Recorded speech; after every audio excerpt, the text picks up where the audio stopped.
নতুন বছরের শুরুর মাস পেরিয়ে গেলেও সারা দেশের সব শিক্ষার্থীদের হাতে বই পৌঁছায়নি। এর মধ্যেই খোলাবাজার থেকে 2 ট্রাকে প্রায় 10,000 পাঠ্যবই সহ দুজনকে গ্রেফতারের তথ্য দিয়েছে ঢাকা মহানগর গোয়েন্দা পুলিশ। বুধবার বিকেলে রাজধানীর সূত্রাপুরের বাংলাবাজার ইস্পাহানি গলির বিভিন্ন গোডাউনে অভিযান চালিয়ে জব্দ করা হয় প্রাথমিক ও মাধ্যমিকের পাঠ্যবই। এসব বইয়ের বাজার মূল্য প্রায় 8 লাখ টাকা। ডিবি বলছে, গ্রেফতার সিরাজুল ইসলাম উজ্জ্বল ও দেলোয়ার হোসেনের বাইরেও এমন আরও বেশ কয়েকজন চক্রের তথ্য পাওয়া গেছে। তাদেরকে গ্রেফতারে ডিবির তৎপরতা অব্যাহত রয়েছে। প্রাথমিক ও মাধ্যমিক বিদ্যালয়ের শিক্ষার্থীদের জন্য গণপ্রজাতন্ত্রী বাংলাদেশ সরকার কর্তৃক বিনামূল্যে পাঠ্যপুস্তক সরবরাহ করা হয়ে থাকে। বছরের শুরুতেই নতুন বই পেয়ে কোমলমতি শিক্ষার্থীদের মন উৎফুল্ল হয়ে ওঠে, কিন্তু কতিপয় অসাধু চক্র শিক্ষার্থীদের মাঝে বিনামূল্যে বিতরণের পুস্তক অবৈধ মজুতদারির মাধ্যমে খোলা বাজারে বিক্রয় করছে, এরকম তথ্য পাওয়ার পর ঢাকা মহানগরীর গোয়েন্দা পুলিশ তাদের গোয়েন্দা নজরদারি বৃদ্ধি করে এবং এই চক্রকে আইনের আওতায় নিয়ে আসতে কাজ শুরু করে। এরই অংশ হিসাবে ডিবির একটি আভিযানিক দল 22 জানুয়ারি 2025 খ্রিস্টাব্দ গোপন সংবাদের ভিত্তিতে জানতে পারে উক্তরূপ একটি অসাধু চক্র সূত্রাপুর থানাধীন বাংলা বাজার ইস্পাহানি গলিতে বিভিন্ন গোডাউনে প্রথম হতে দশম শ্রেণীর বিনামূল্যে বিতরণের সরকারি পাঠ্য বই বিক্রয়ের উদ্দেশ্যে মজুত করেছে। উক্ত সংবাদের ভিত্তিতে কোতোয়ালি জোনাল টিম বিকেল 17:30 ঘটিকার সময় উক্ত স্থানে অভিযান পরিচালনা করে। অভিযান পরিচালনা করে সিরাজুল ইসলাম উজ্জ্বল এবং দেলোয়ার হোসেনকে আটক করে। এ সময় তাদের হেফাজতে থাকা প্রায় 10,000 বিনামূল্যে বিতরণের সরকারি বই উদ্ধার করা হয়। আটককৃত বইয়ের মূল্য অনুমান 8 লক্ষ টাকা। উক্ত ঘটনার বিষয়ে আইনানুগ ব্যবস্থা প্রক্রিয়াধীন রয়েছে।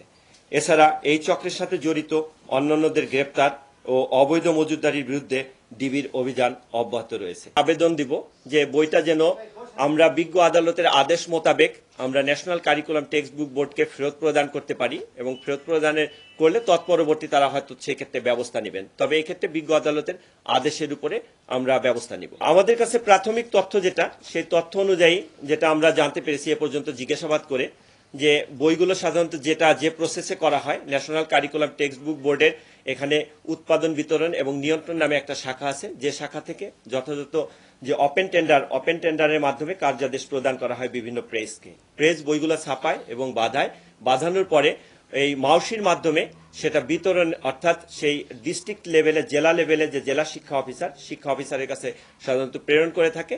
শিক্ষা অফিসার যেটা করেন সেখান থেকে এটিও অর্থাৎ উপজেলা শিক্ষা অফিসারের কাছে প্রেরণ করে এবং সেখান থেকে সংশ্লিষ্ট স্কুলগুলোয় যায়।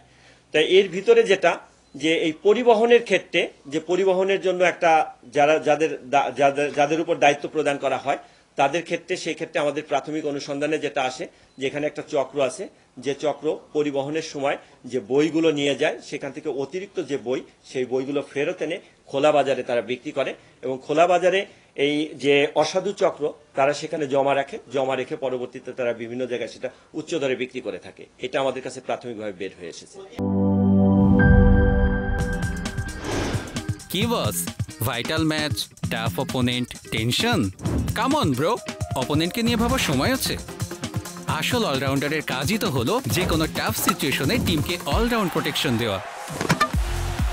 জাস্ট লাইক মাই টাইলক্স, যার অ্যান্টিব্যাকটেরিয়াল এজেন্ট টয়লেটের কোনায় কোনায় পৌঁছে 99% জীবাণু ধ্বংস করে, টয়লেটের কঠিন দাগ ও দুর্গন্ধ দূর করে টয়লেটকে রাখে ক্লিন আর সুবাসিত।